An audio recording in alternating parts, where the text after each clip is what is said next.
Seorang penasihat memiliki peran yang sangat penting pada saat pemimpin mengambil keputusan untuk kebijakan yang akan diterapkan.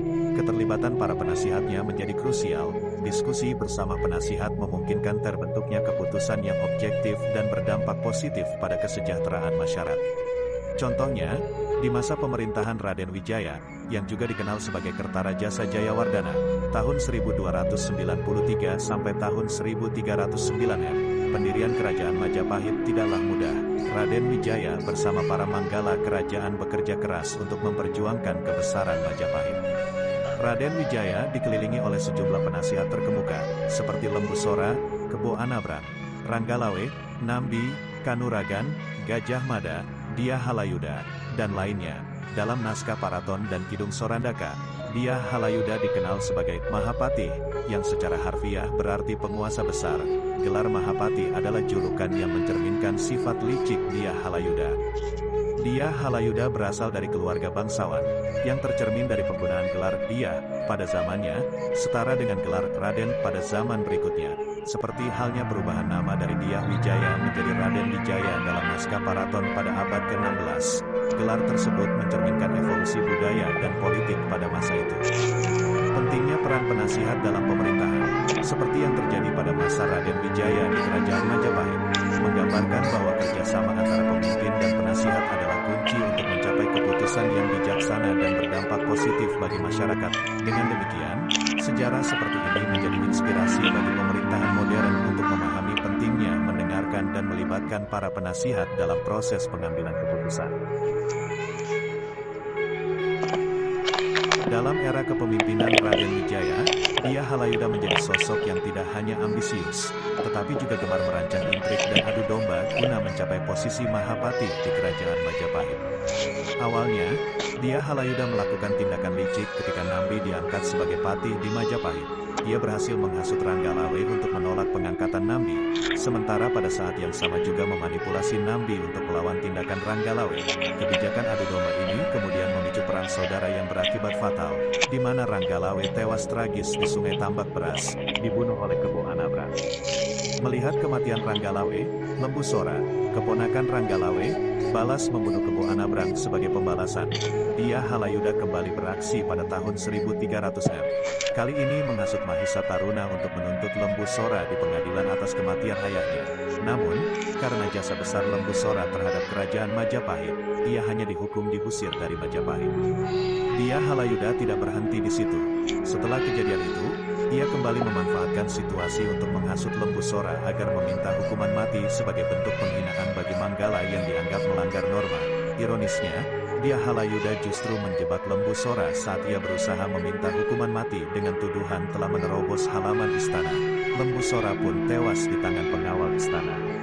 Pertunjukan intrik ketiga terjadi pada tahun 1316, ketika Nambi ingin kembali ke Lumajang setelah ayahnya meninggal. Dia Halayuda, dengan kedok mewakili kerajaan Majapahit, memberi saran agar Nambi mengambil cuti sejenak sebelum kembali bekerja. Nambi bersyukur atas pemahaman Dia Halayuda.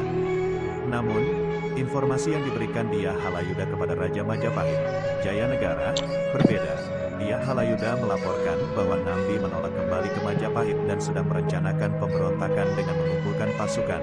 Intrik dan tipu daya Dia Halayuda semakin menciptakan kisah penuh ketegangan dan konflik dalam kepemimpinan Majapahit.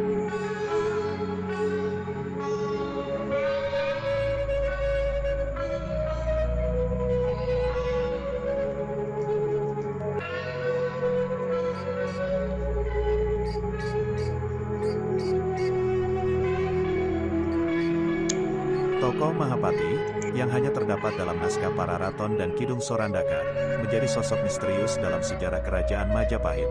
Gelar Mahapati sendiri memiliki makna mendalam, di mana Maha menggambarkan sesuatu yang besar, sementara Pati mencirikan seorang penguasa.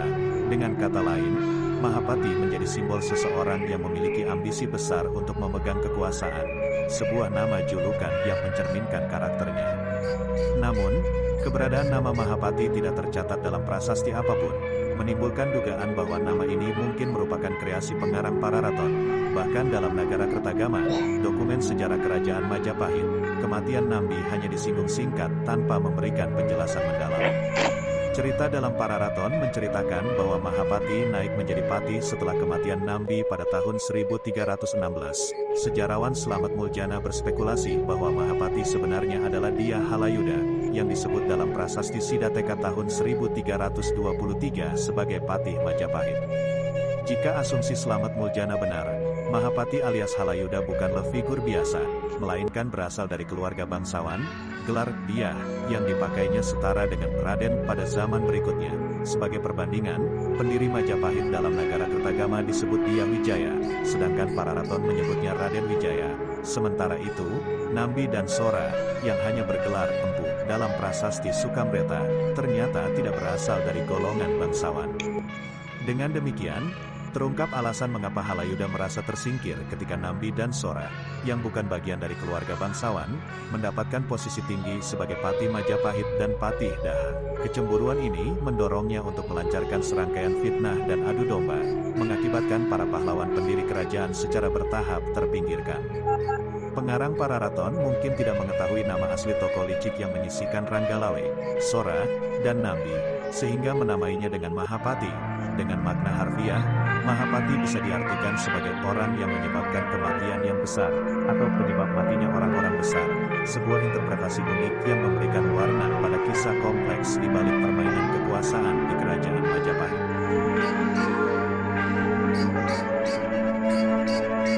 Setelah Empu Nambi meninggalkan dunia, peristiwa di Kerajaan Majapahit mengambil arah yang gelap dan penuh intrik. Jayanagara, penguasa pada saat itu, mengangkat Mahapati sebagai patih setelah menyingkirkan sosok-sosok kuat seperti Ranggalawe, Lembu Sora, dan Empu Nambi melalui serangkaian fitnah yang rumit.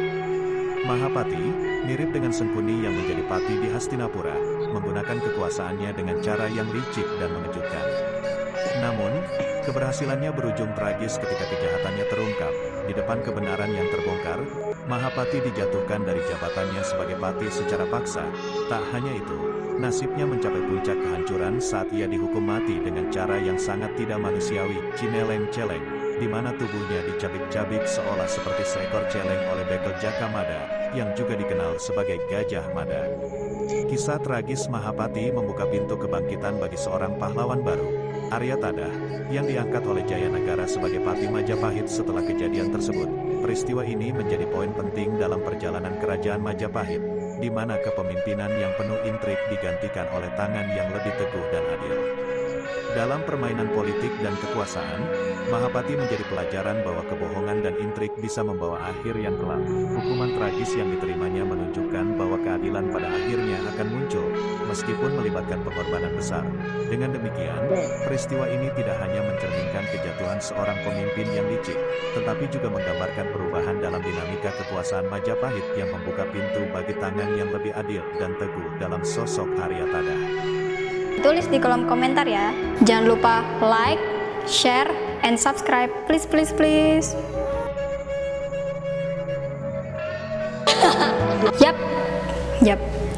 Yap, itulah 5. Yap.